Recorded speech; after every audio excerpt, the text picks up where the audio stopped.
L'édito politique sur Europe 1 avec Le Figaro. Bonjour Vincent Trémollet de Villers. Bonjour Dimitri, bonjour Anissa, bonjour à tous. Bonjour Vincent. Alors Vincent, une mobilisation un peu moindre dans la rue hier. Bon, la crise sociale persiste, la crise politique, elle non plus n'est pas du tout réglée. Alors Elisabeth Borne a invité hier l'intersyndicale à Matignon pour discuter la semaine prochaine. On attend la réponse. La CFDT a dit qu'elle irait.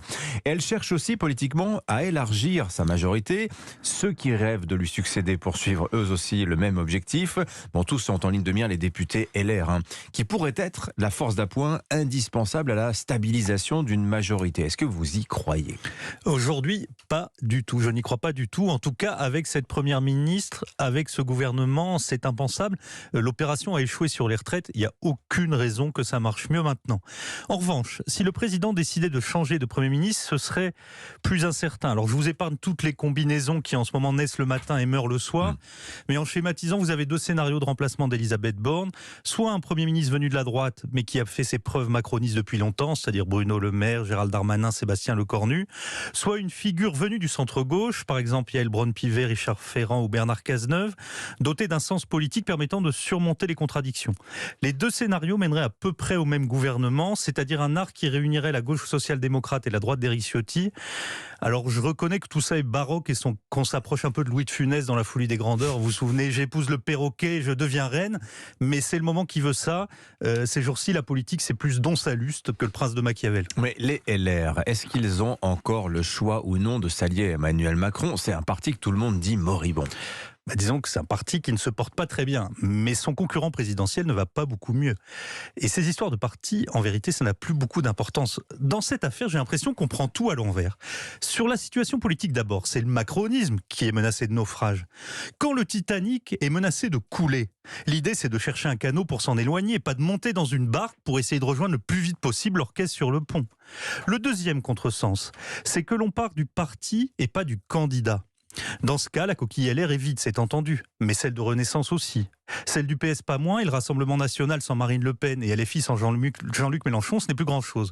Vous remarquerez que le seul parti qui a des dizaines de milliers de militants, c'est celui d'Éric Zemmour, et ça ne lui donne pas pour autant une place centrale.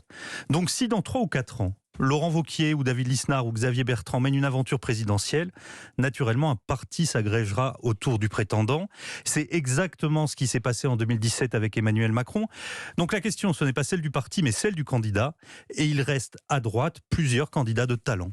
Donc si LR n'a aucun intérêt à monter sur le Titanic, comme vous dites Vincent, alors quelle devrait être sa stratégie, pensez-vous ? Mais paradoxalement, c'est moins la question du ralliement de LR à la majorité qui se pose que celle tout aussi épineuse de la rupture des anciens LR avec cette même majorité.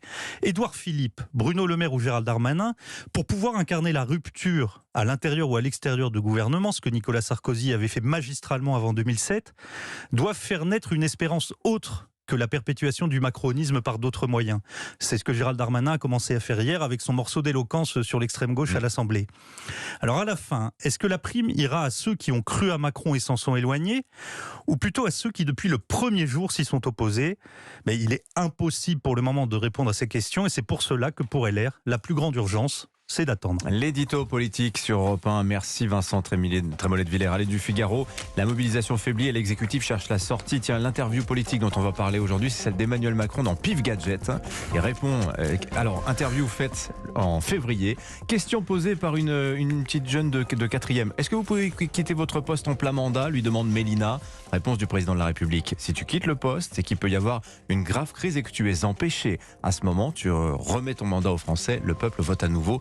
Entretien réalisé le 20 février dernier. C'était intéressant. On va explorer cette hypothèse. Voilà. Dans un quart d'heure, soyez avec nous. La politique continue sur Europe 1. Clément Beaune, le ministre délégué chargé des Transports, sera au micro de Sonia Mabrouk. Très bon réveil, il est